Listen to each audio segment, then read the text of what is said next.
Well, we've made it. We survived the US ban of Marvel Snap, and we are back. So let's talk about Moonstone and see if this card is worth picking up in the just over 12 hours that you have to get the card. I have a lot of thoughts and ideas about the ban and Second Dinner and all the things that we've been frustrated with over the weekend. I think the community's reaction has been ridiculous. I think it's overly dramatic. So if you're interested in what I have to say, let me know in the videos and maybe I'll make a video ranting, another Marvel Snap rant video talking about how Second Dinner deserves a little more grace than some of the community members gave them. Nonetheless, let's talk about Moonstone. That's why you're here. Let's see if these last 12 hours are worth it to pick up if you're able to get into the app. And this is also my second time recording this video, so, this is just a week of seconds. Let's talk about Moonstone, some decks that are performing well, in addition to some decks that I brewed up that I didn't see in the untapped data, probably because no one else is playing them, but that are a ton of fun, even if they're not very good. So let's talk about Moonstone. It's been a lot of fun. First, let's talk about the data based on untapped. Obviously, untapped data is somewhat limited because it's a newer card, and a lot of the data comes from people playing the weekend missions to try and get those collector's tokens, and those were taken away from US players who didn't download a VPN. So there's less data. So, assign statistical significance to this as you will. She's sitting at a higher popularity rate than Victoria Hand is based on untapped data. I don't know how true that is, but nonetheless, 15.2% popularity rate. Pretty high.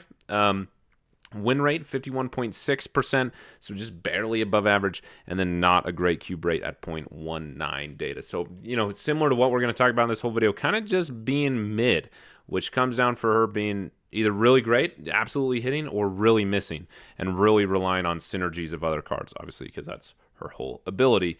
So, let's talk about what I did. I did purchase her with keys. I ended up getting a Black Swan variant I didn't want, and however, I did get Nocturne, a card that I didn't have before, which was great. Haven't played a single game with her yet. And then I also got Hope Summer. So it was a great week for me. I had to spend 4 keys to get Moonstone, but I ended up getting 3 new cards in the process. I didn't have Hope Summers. I was considering spending the $20 on the bundle just for her, and got her with my first or second key, which was a great surprise. But let's talk about Moonstone and my rating. As you can see, a current sitting at 3 stars. This is on a whole star scale, so no 4 or 3.5. She would probably be a 3.5 if that was something I did, but we're just going 3 stars. I want, on a fun scale, I'd give her 5 stars. She's a lot of fun. The decks that you build and the other cards you're playing to benefit from Moonstone are fun to play. And so the decks are fun to play. They're highly synergistic, and when they work, they really, really work. And when they don't work, they really don't work, and you're up a creek without a paddle. So that's why she's only 3 stars. Not lower than that, because when she works, it does work. And there's cards that she synergizes with extremely well, and her buff to them is impactful. The potential rating I have for her is 1 star higher, and that's because, similar to Hulkling, that each 6 card cost that is released is a buff to Hulkling. Each 1, 2, or 3 cost ongoing card that's released is a buff to Moonstone. So she's only going to get better with time. I think a lot of what came out in the OTA with Mr. Fantastic was an attempt to make Moonstone better. I think they wanted Moonstone to be a good card, and so they focused on one of the cards that really synergizes with her well in Mr. Fantastic. We'll talk about him in a second. He's been great, actually. He's been fantastic with Moonstone. So again, she really requires to have good ongoing cards at the cost level that she benefits from. Mystique is a clear winner. The amount of times that Moonstone and Mystique has been a lane winner is not surprising. Mystique is the winner of this week and last with Victoria Hand and now Moonstone. So, fun card, actually, like genuinely a card that I've loved playing this week, even though I keep losing. But I keep losing willingly because it's just fun to play the deck. Even when it doesn't line up, because when it does line up, it's a lot of fun. So let's talk about the decks that other people are playing. This is all based on untapped data. The most common one that we're seeing is just in this a slight rework of the Victoria Hand Iron Patriot deck from last week, which makes sense because Moonstone and Quinjet in a location together is incredible. That's just great. Great combination there. But it's the same version we're seeing with Wiccan, but I think cards like... this first time I recorded it, I couldn't remember it. What the heck is the name of the card? It's 6 cost 9 power. It's the purple cloud that removes your card's text. What is it? What is the name of that card? These cards live rent-free in my head while I'm supposed to be working. I'm thinking about these dumb cards, And then when I sit down to record and actually talk about them, I forget the name of them. What is the name of that card? You all know what I'm talking about. The stinky poo-poo cloud that I hate has been switched out in Onslaught, and then I think Devil Dino was here, is switched out for Moonstone. And then, of course, there's some other cards that have been worked in, like Mr. Fantastic and Speed, obviously, because you want other cards to benefit from Moonstone. Moonstone in this deck only for Victoria Hand is kind of wasteful. Actually, extremely wasteful. If that's what you want to do, just swap out Moonstone for Frigga and play second Victoria Hand. But Moonstone with Victoria Hand obviously is significant. So throwing some other ongoing cards like Mr. Fantastic and Speed, and now you're really getting a lot of value from her. You know, Quinjet, Ant-Man, those types of cards. So it's just a slight rework of the already good, already consistently played Iron Patriot Victoria Hand deck we're seeing everywhere. Just adjusted to be more ongoing, but still a Wiccan deck, which is a bummer because I don't have Wiccan. As you can see, 70,000 games is quite a lot. Moving on to the next one with significantly less, but similar idea. However, it's leaning more into that Victoria hand generation deck because we have cards like Maria Hill, Snow Guard, Mirage, and then obviously no Onslaught, that type of thing. There's no other ongoing cards besides Speed to benefit from Moonstone, which Speed and Moonstone in location is incredible. Speed, great to have him coming back into his own, which obviously if you're playing a Wiccan deck, play Speed, absolutely. To benefit from that, especially with Moonstone. And then potentially Rogue, depending on what she copies and where, can benefit from Moonstone as well. The main benefit here is Victoria Hand, which is surprising to see. But, you know, people are playing it, and they're winning with it. And then we have the Tribunal deck, which was an obvious spot where we thought Moonstone was going to be included, right? Especially if you mystique something good like an Iron Man. That's incredible to have in location with Moonstone. However, the only other card that is going to benefit from Moonstone is Ravonna Renslayer and Captain America. I'll talk about Ravonna Renslayer here in a second, but depending on how things go, that's either really great or it's not. Living Tribunal is interesting. Just as a deck in general, I don't think Moonstone is elevating this beyond. Like Moonstone, or Living Tribunal, when it works, it works. You're going to have Magic and Jubilee that pulls down a Sarah on turn 4, and then you can Onslaught, you know, with extra energy somehow on turn 5. And then you have turn 6 and 7 to play Iron Mans and Mystiques and Living Tribunals and all that, and just get really tall in one location and then spread it out wide. When that works, that works. You can see it's got a lower win rate here, because there's a lot of moments when that doesn't work, and you just end up splitting your power at each location. You get like 13 at each, and then the player, your opponent, wins. I don't think Moonstone is elevating that to a more consistent level. I think she's just slightly elevating it. She's a good ongoing card, so why not include her, is my thoughts about her. I think Malekith could potentially work here, but, you know, depends what you pull.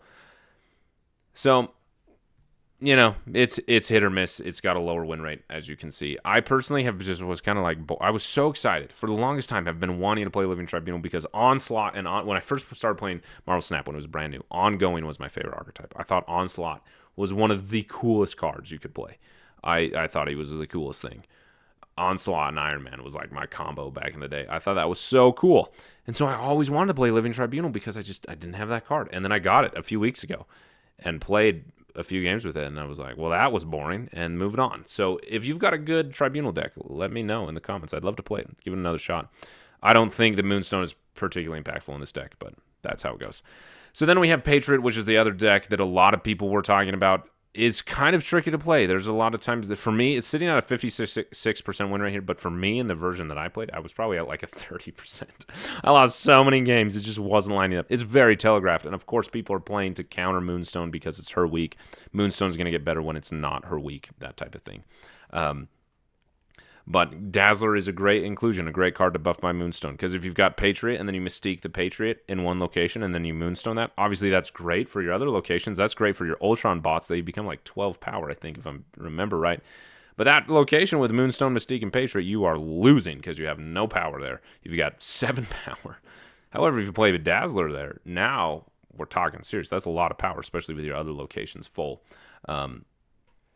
which is great. So really, really good card to include with Moonstone. Malekith, when I was playing it, seemed to be a winner here as well. You need more cards. You need to get your cards down to be able to have them buffed, or the cards that are doing the buffing. And so Malekith is a great winner in that regard.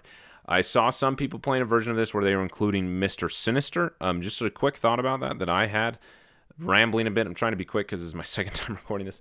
But just think this through. Okay, so Mr. Sinister, he's a 2-cost, 2 power. Play Shocker. in a Patriot deck because the Mr. Sinister is an on-reveal. So the clone gets buffed by Patriot, but the original Mr. Sinister that does the cloning does not get buffed by Patriot. So it's a 2/4, technically, that gets 2 power buff from Patriot, and so it goes to a 2/6. Well, Shocker is a 2/3 that goes to a 2/5. So you're just missing out on 1 power here. However, you saved space. Of course, if you play Blue Marvel, you're now missing out on 2 power difference because the existing 1 power and then that extra 1 power from Blue Marvel on that clone's second card. So Shocker, technically you're missing out on 2 power overall. However, you have 1 more space, which to me seemed impactful when I was playing with cards like Brood and Squirrel Girl coming down and Malekith. Like, you're filling up locations, which you want to do in this Patriot deck.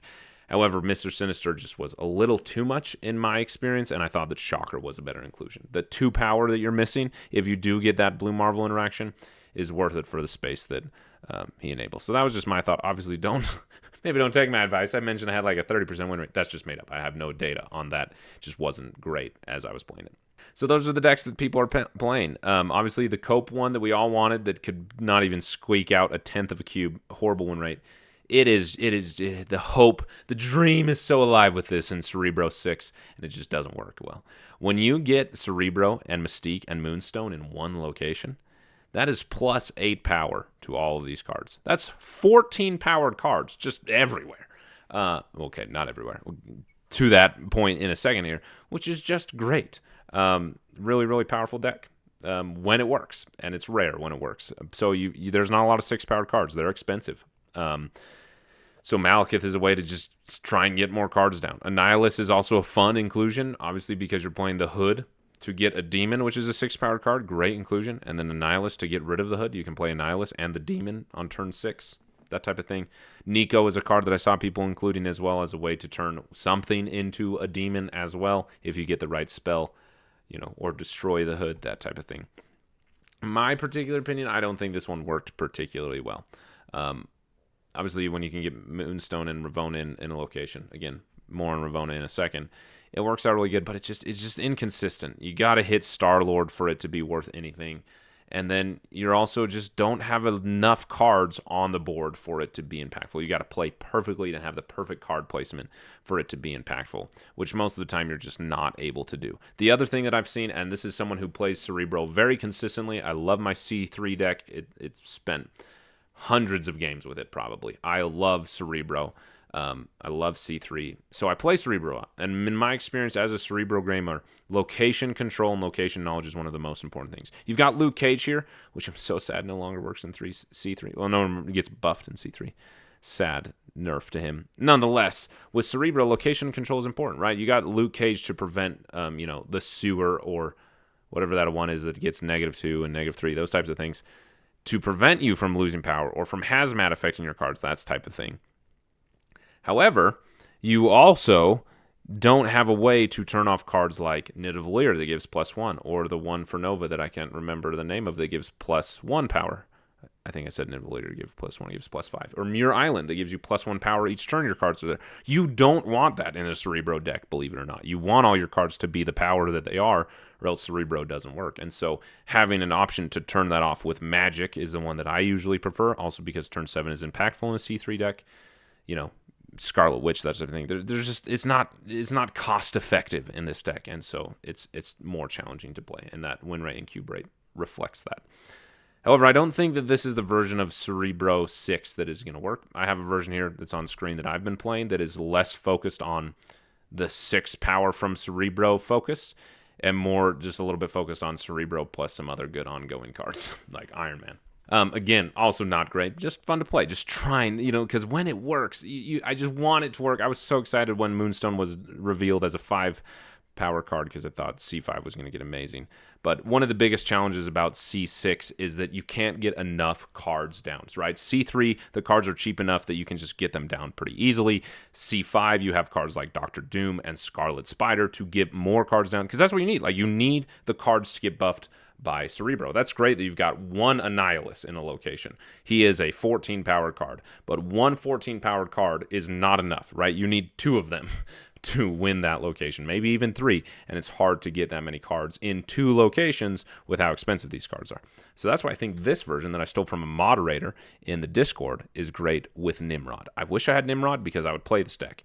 This is a cook right here. You have the Hood, obviously, to get the Demon. You have Zabu to get these 4-costed cards cheap. I think Miles Morales is one of the greatest cards to include. But I personally would probably switch out Iron Lad for Malekith, because if you Iron Lad the Carnage, or you Iron Lad the Star-Lord, you Iron Lad the Enchantress in the long location. It's risky. It is too risky. And same thing. You could pull down you could use Malekith and pull down Carnage, and then that's not great, right? So it's tough. I just think that Iron Lad's a little more risky, so I'd play Malekith. But nonetheless, the cook here, which is really, really smart, is having the Hood in one location to get yourself the Demon, which is great. And then Nimrod in that same location as the Hood. And then you Carnage that location. Make sure there's no other cards there, which will be challenging. But if you do that right, no clog or anything, Carnage is going to destroy the Hood and Nimrod to get 2 power from each of them to go up to 6 power card himself. You now have 1 more 6 power card, which is really, really important in Cerebro decks. You need those cards. However, you also just added 2 Nimrods to the other locations, which is one of the hardest challenges in a Cerebro deck, is getting more cards. So I think this is going to be the version of Cerebro 6, if there ever is a thing. So try it out if you got Nimrod. There's a gold bundle happening for him right now that I'm passing on for later, which is a tough decision. Nonetheless, Cerebro 6. Let's move on from that. We've been talking about Cerebro a lot. Great card, though. Love playing Cerebro. Let's talk about the decks that I brewed up, starting with this one, which has just been awful, but so much fun. And it really came from the idea that Mr. Fantastic now synergizes with Ravonna Renslayer. And so I wanted to build a deck around that. And it is when it works, when the synergies get going with this card, with this deck, it really, really works. Having Ravonna Renslayer and Moonstone in one location, and you've got Magic down for a turn 7, you can play 6 cards in 1 turn if things line out right. You can play Iron Man at 2 cost, Mr. Fantastic at 1 cost, Sage at 1 cost, Mystique at 1 cost, Iceman and Ant-Man at 1 cost. That's 6 cards hitting the board, which is so much power when all those things add up. It's a lot of fun. There's a lot of situations where it doesn't add up, and you don't have Ravonna Renslayer, or you don't have those cards in your hand, right? Iceman is, just as a side note, as I was playing, I realized that I needed cards to be able to fill up Ant-Man's location, and so it was just like, hey, I'll just throw in a 1 cost, right? A cheap card that I can get 1 more in there if I need. And Iceman you could go with Nico, you could go with other good Silver Sable, Hydra Bob if you got him, but Iceman is just the one I went with. I don't have Bob. He's probably who I would include if I had him, but no, Iceman is just a good card. Great Affliction. Nonetheless, it's a really, really fun deck, especially when you've got turn 7 and you're able to Onslaught on turn 6 to then copy that Onslaught with Mystique in that location with Moonstone. It's just crazy power. If you've got Moonstone, Mr. Fantastic in a location, and then you Mystique the Onslaught, because now Mr. Fantastic and then Moonstone copying Mr. Fantastic are both getting doubled by Onslaught. But the Moonstone is copying the doubling from Mystique, and so Mr. Fantastic is getting doubled the 3rd time. But then Moonstone is also doubling that Mystique does, and then the numbers just begin to break my brain, and it's pretty powerful. And then you got I think it's 28 power or 21 power, something like that, hitting each location, which is a lot. And then you just put your cards in those other locations. Works out great. This is a fun deck to play. It's very inconsistent. You lose a lot, but I'm happy to lose with this deck because it's just fun. So excited to share it with you. Hopefully you can have a lot of fun with it. It's also just a dream to play Mr. Fantastic. For months, I have been trying to find any deck that would work with Mr. Fantastic, and it was never enough. But that +3 power is significant, and that synergy with Ravonna Renslayer is enough to make him more playable. So moving on, just a similar version of this, but more focused on Victoria Hand, right? So a combination of this with the Victoria Hand deck. I guess I should have done it in this direction, right? So this is the Mr. Fantastic ongoing focus deck. This is the Iron Hand deck that is just focused on Iron Patriot, Hawkeye, Kate Bishop, Mirage, Quinjet, all those things, Agent Coulson, Frigga, Valentina, and Victoria Hand. Obviously, Victoria Hand and Moonstone being a great inclusion. It's not very smart to have only 2 3-ish cards that benefit from Moonstone. Maybe I should include a speed here. However, Moonstone and Quinjet in one location is fantastic. And then you put Victoria Hand in that location. That's great. Also, if you play Devil Dinosaur on 5 and then copy Devil Dinosaur with Mystique and Mystique's in that location with Moonstone, then you're really cooking. So then this one that's in between the two that I should have done in a different order is kind of a combination of these two things. That it's, that, you know, wanted to play Mr. Fantastic, wanted to get that ongoing effect of speed in Captain America, but also wanted to play Victoria Hand and benefit from that. So it's a weird combination. Probably not the best, but fun to play. And that's that. Those are the decks that I've brewed up. It's been a lot of fun. This Say That Again deck has been the one that's just been great fun. A lot of fun. Great fun playing this deck. So thanks for watching the video. Hopefully it's out to you in time enough to make the decision with the ban. And let's milk that compensation, see what Second Dinner has, because we're here. So thanks for watching. Appreciate every single one of you.